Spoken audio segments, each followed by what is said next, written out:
Bekasi merupakan salah satu kota penyangga perekonomian ibu kota yang memiliki segudang kreativitas dalam hal industrinya. Seperti halnya tempat yang akan gue kunjungi hari ini. Tempat ini menyimpan begitu banyak macam kreativitas yang ada di dalamnya. Dan salah satunya adalah kreativitas dalam hal media atau alat untuk kita beribadah. Seperti apa keseruan gue berjalan-jalan di sore hari di kota Bekasi ini? Makanya ikutin gue terus hanya di Jalan-Jalan Sore sambil jajan. Pasti seru.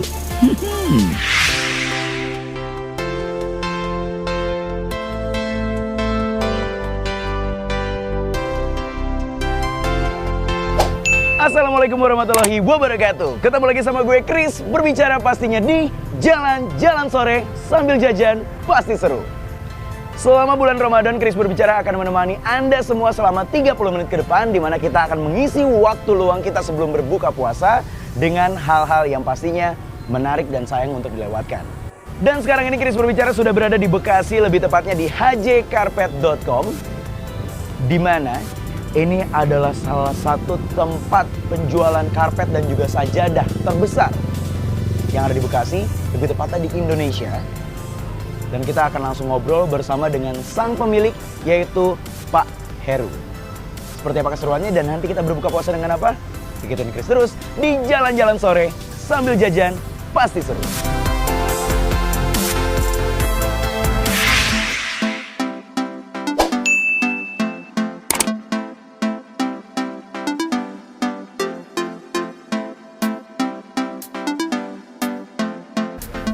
Assalamualaikum. Waalaikumsalam warahmatullahi wabarakatuh. Alhamdulillah baik Mas Chris. Udah nyampe. Akhirnya nyampe juga saya di Bekasi nih. Iya.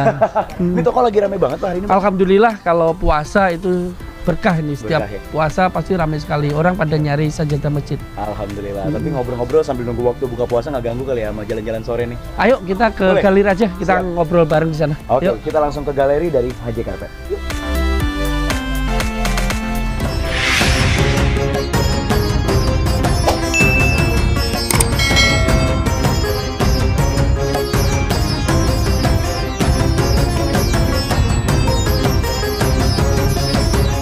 Ini cita-cita kami ini dulu 3 tahun yang lalu pengen sekali punya galeri. Dan alhamdulillah bisa terwujud tahun ini kita punya galeri karpet. Jadi ini isinya sejarah kita mulai dari awal tahun 2005 sampai alhamdulillah sekarang ini. Bisa dibilang galeri, bisa dibilang museum juga ya. Iya, iya. Itu dia Ini guys. kebanggaan kita nih. Betul. Sekarang gue sudah bersama dengan Bapak Heru, di mana kita berada di galeri atau bisa disebut juga sebagai museum dari HJ Carpet. Iya, iya. Pak Heru, kalau saya dengar nih, kalau nggak salah ceritanya ya Pak ya, Bapak itu kan dulunya sempat menjadi seorang karyawan, Iya. sempat bekerja di sebuah perusahaan, sampai akhirnya resign, keluar, dan akhirnya berbisnis di bidang ini Pak, di sajadah, Iya, dan karpet dan lain sebagainya. Ini Iya. awal mulanya kenapa bisa kejadian gini Pak? Ya, kata orang sih ilmu and the kepepet katanya. Jadi Ilmu and the kepepet. Iya, kepepet. Jadi saya kerja itu tahun 2006.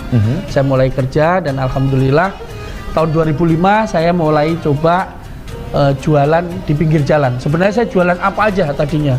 Ada daster, macam-macam kita pernah jual. Nah, tahun 2005 saya mulai nyoba bisnis karpet. Oh, Iya. iya. Kenapa? Karena saya tuh dulu pernah ikut MLM, pernah ikut apa-apa, pernah saya mikir kayaknya karpet kayaknya produk yang cukup menjanjikan gitu. Dari itu tahun 2010 saya resign dari perusahaan. Wah, berarti udah mulai berdagang sejak tahun 2005, Iya. sempat menjadi karyawan sampai akhirnya buka bisnis dan 2010 memberanikan diri untuk resign. Iya. Nah, tadi kan Bapak udah sempat menjawab nih, pilihannya kenapa sih Pak akhirnya dari karpet dan juga sajadah selain karena memang menjanjikan? Iya. Alasan apa lagi yang lainnya Pak? Yang pertama sajadah ini kan dekat dengan Allah, dengan Allah. Jadi kita berbisnis sambil beribadah. Iya. Makanya alhamdulillah tahun 2011 kami dipercaya untuk memiliki sebuah perusahaan dan sampai saat ini perusahaan kami itu 70% produknya adalah sajadah masjid. Oke. Ya. Dan kami sudah memproduksi mulai dari Aceh sampai Papua sajadah masjid itu.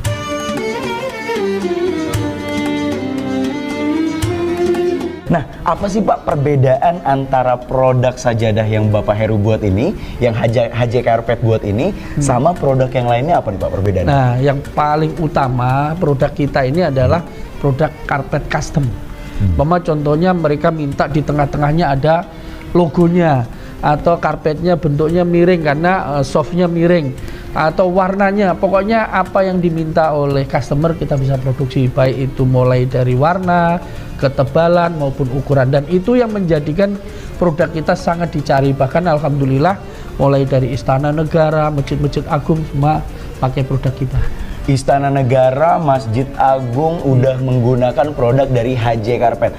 Tapi ngomong-ngomong, sambil ngelihat-lihat produk yang ada di sebelah sana, boleh nggak ya Pak? Ayo kita boleh lihat kali yang ya. lain. Kalau ini kan cerita-ceritanya tadi, Ya, nah sekarang kita lihat yang di sebelah sana. Yuk kita geser.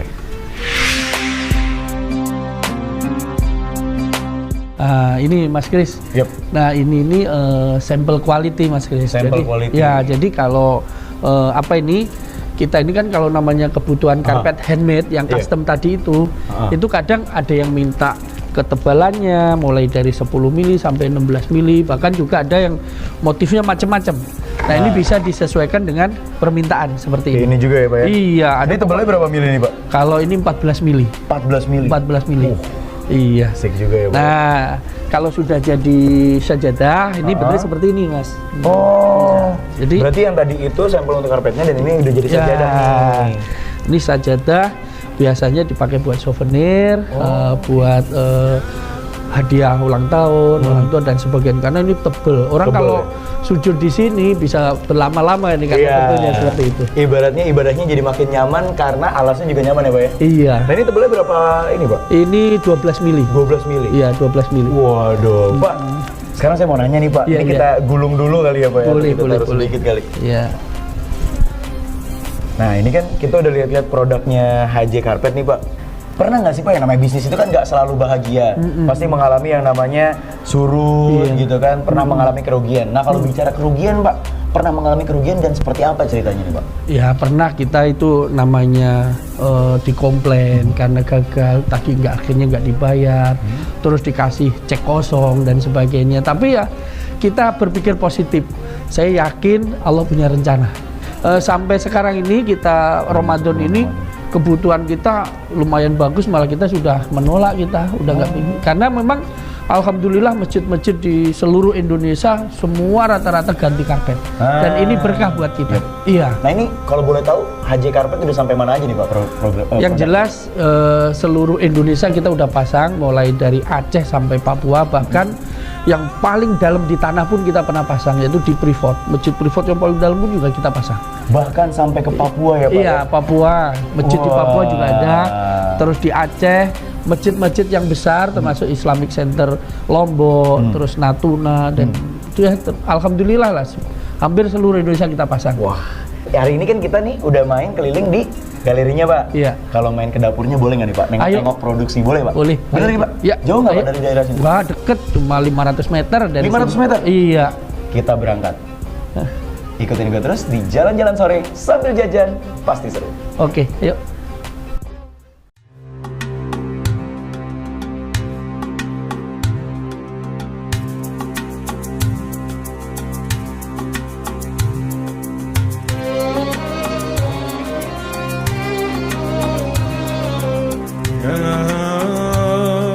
Balik lagi di jalan-jalan sore sambil jajan pasti seru, masih barengan Chris berbicara dan juga Bapak Heru, dan sekarang kita sudah ada di pabrik dari HJ Carpet. Pak Heru, kalau tadi kan kita ada di galeri nih, sekarang kita ada di pabrik. Saya pengen nanya nih Pak, tahapan-tahapan dalam proses pembuatan sajadah itu apa aja sih Pak? Dalam pembuatan sajadah handmade yang custom design ini, yang pertama customer kan minta karpet yang khusus desainnya. Oke. Yang pertama khusus, mulai dari motif, warna, dan ukurannya. Nah, setelah itu kita bikin desain di komputer. Oke, berarti tahap satu desain, lagi desain komputer ya Pak ya? Setelah kita desain, kita kasih ke customer, begitu customernya cocok, approve, baru kita mulai produksi. Oke, berarti tahap pertama perencanaan dalam bentuk desain. Iya. Oke, lanjut. Setelah mereka oke, kita produksi. Yang pertama yaitu kita bikin di kanvas. Kita stensil di kanvas sesuai dengan desain yang ada di komputer. Kemudian proses selanjutnya proses loom. Proses loom itu nembak seperti kayak batik. Nanti kita lihat, bisa lihat di sana. Jadi setelah itu baru diadakan pengeleman, atau orang bilangnya laktek. Laktek. Dilaktek bawahnya. Nah, setelah itu baru proses finishing. Wah, mantap. Itu dia. Nah, itu benang yang digunakan untuk pembuatan sajadah itu apa aja tuh, Pak? Benang jenis apa? Benangnya pada dasarnya itu ada dua, ada dua, yaitu yang pertama benang akrilik, bahan dasarnya ada kapas, yang kedua bahan wool, bulu domba. Akrilik dan wool. Iya. Lalu Pak, kalau bicara soal proses pembuatan sajadah ini sendiri, apabila terjadi kesalahan, pasti pernah gitu Pak ya? Oh pasti. Nah itu Pak. cara mengakalinya gimana Pak? Nah yang jelas kita akan berunding sama customer, bagaimana baiknya, apakah kesalahan ini masih bisa diperbaiki atau tidak. Ya. Nah, umpamanya harusnya ada titik-titiknya, ternyata nggak ada, atau dan sebaliknya, atau salah ukuran dan sebagainya. Apabila masih bisa diperbaiki, ya kita akan perbaiki. Tapi apabila tidak bisa, ya kita akan ganti dengan baru. Ini karena komitmen kita untuk produk yang berkualitas. Nah, saya penasaran nih. Bapak kan tadi sempat bilang Masjid Agung, terus Masjid Kepresidenan ya, Masjid Istana Presiden Bogor udah dibuatan juga sama Bapak nih. Alhamdulillah. Itu butuh waktu berapa lama Pak untuk bikin seluas itu Pak? Rata-rata kita produksi itu untuk satu PO itu antara 1 bulan sampai 45 hari. 30 sampai 45 hari kerja. Jadi dari pesan 45 hari jadi insya Allah. Oke, itu dia. Dari pesan sampai 40 hari bisa selesai ya Pak ya? Iya. Nah, kendala yang paling sering terjadi dalam sebuah proses pembuatan sajadah itu biasa apa aja Pak? Biasa pertama kita ini kan produk handmade ya, bikinan tangan. Kalau udah lagi memuncak, orangnya capek, sakit, akhirnya produksinya turun. Akhirnya kan namanya juga handmade, kita tidak bisa maksain untuk harus begini, nggak bisa. Kita karena mengejar kualitas, itu yang nomor satu. Yang kedua, kadang ada kendala di pihak lain, mungkin masalah pencelupan dan sebagainya. Intinya sih seringnya seperti itu. Iya. Nah, ini kan Bapak sajadah nih, dari tadi kita cerita tentang sajadah dan karpet. Kalau boleh tahu ada bentuk usaha lain nggak sih Pak yang Bapak jalani atau produk lain yang dijalani oleh HJ Karpet ini Pak? Ya alhamdulillah selain sajadah kita turunannya ada, tapi ya itu juga. Jadi kita ada cuci karpet. Cuci karpet, terus kita bikin kubah dari fiber. Kita bikin kubah, terus juga kita bikin tenda. Dan kita alhamdulillah kita punya yayasan. Yayasan Fikul Akbar yang kita ada sekitar 300 santri di situ. Berarti Bapak membuat karpetnya, Bapak juga yang merawat karpetnya juga, bikin kubah juga, bahkan sampai yayasan pun ada total 300 santri. Ya kurang lebih seperti itu. Luar biasa.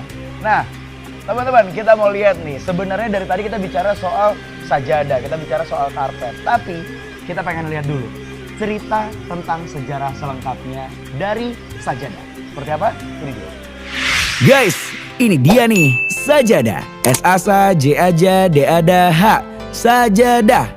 Yup, kalian semua pasti tahu kan kalau sajadah ini selalu kita gunakan di saat kita akan menjalankan ibadah sholat. Pada definisinya, sajadah ini sendiri adalah alat yang terbuat dari kain yang biasanya memiliki gambar dan corak bernafaskan Islam. Nah, sebenarnya tujuan dari menggunakan sajadah ini saat beribadah sholat adalah untuk menjaga agar tetap terjaga kebersihannya ketika kita sedang menjalankan sholat. Seperti itu kurang lebih guys. Lalu, lambat laun dalam perkembangannya, sajadah kini tidak hanya hadir dalam bentuk satuan saja guys, melainkan diproduksi juga dalam bentuk gulungan memanjang yang dapat menghiasi lantai-lantai yang ada di masjid. Dengan menggunakan sajadah tentunya dapat menambah nilai estetika pada masjid. Menarik ya? Nah, itu dia tadi cerita mengenai sajadah.